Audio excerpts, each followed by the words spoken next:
Hello,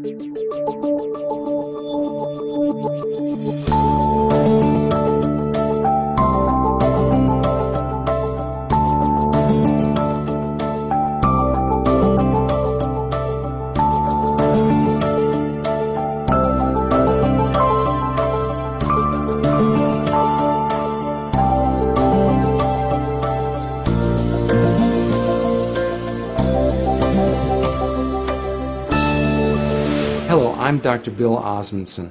I'm a general and cosmetic dentist and have been a dentist for 30 years. Before that, I received a master's in public health in nutrition and health education. For the first 25 years of practice, I promoted water fluoridation aggressively. I thought I saw the benefits. It wasn't until I actually looked at the information myself and sat down and looked at the different government agencies and the different reports and the studies that I began to realize that fluoridation was a problem. One of the first things I did is I looked at my tube of toothpaste. It says drug facts.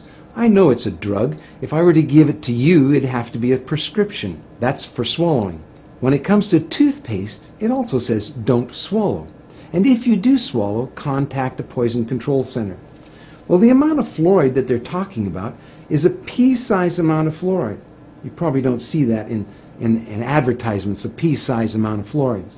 Usually when I see an advertisement, it looks more like a Dairy Queen ice cream cone. That amount is a 1/4 milligram of fluoride. Well, that's the same amount of fluoride as what we find in 8 ounces of water. 1/4 milligram of fluoride, 1/4 milligram of fluoride. Don't swallow. If you do, call the Poison Control Center. One of the things that concerns me is water fluoridation for infants.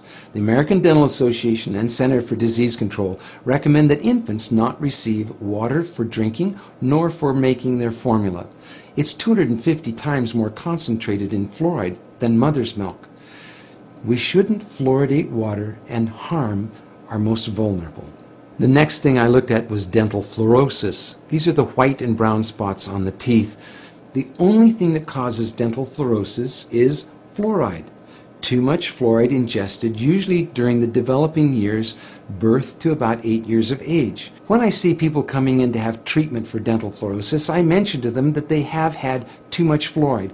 And this is an indication that the rest of their body has probably had too much fluoride also, their bones and in the rest of their organs. Damage from dental fluorosis is not disputed. Everyone agrees that too much fluoride can cause dental fluorosis. About 1/3 of children are now experiencing fluorosis, according to the CDC.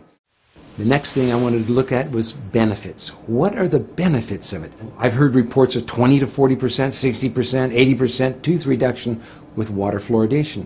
So what is the benefit of water fluoridation? And I had a close look at several factors. One, comparing different countries of the world, we can see that no matter what we do on fluoridation, whether the country fluoridates or no fluoride at all, decay is reduced the same amount in all countries. We can compare states in the United States.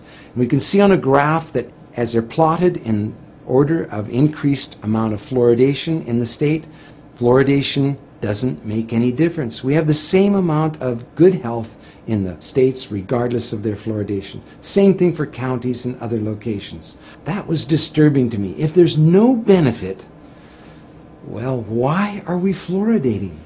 I have 2 requests for you. One is to talk to your dentist and your healthcare provider about fluoridation. Ask them if they've seen the National Academy of Science report on fluoridation. Give them information that they may not have on water fluoridation and excess fluoride exposure. That helped me when my patients casually, calmly, quietly said, have a look at this. This doctor, this dentist is concerned about water fluoridation. What do you think? None of us professionals want to harm our patients. Our whole lives are given to improving the health of people, not harming them. And so for those of you who are healthcare professionals, I'd highly urge you to look once again at the science on fluoridation. Science doesn't need to be scary. It's just information. Spend a little bit of time looking at it on both sides of the issues. Don't just look at one side filtered. Look at both sides and weigh it for yourself. The other thing is to sign an online petition with me at fluoridealert.org. The online petition requests Congress to have hearings on fluoridation. It also recommends that we no longer fluoridate our water. Thank you.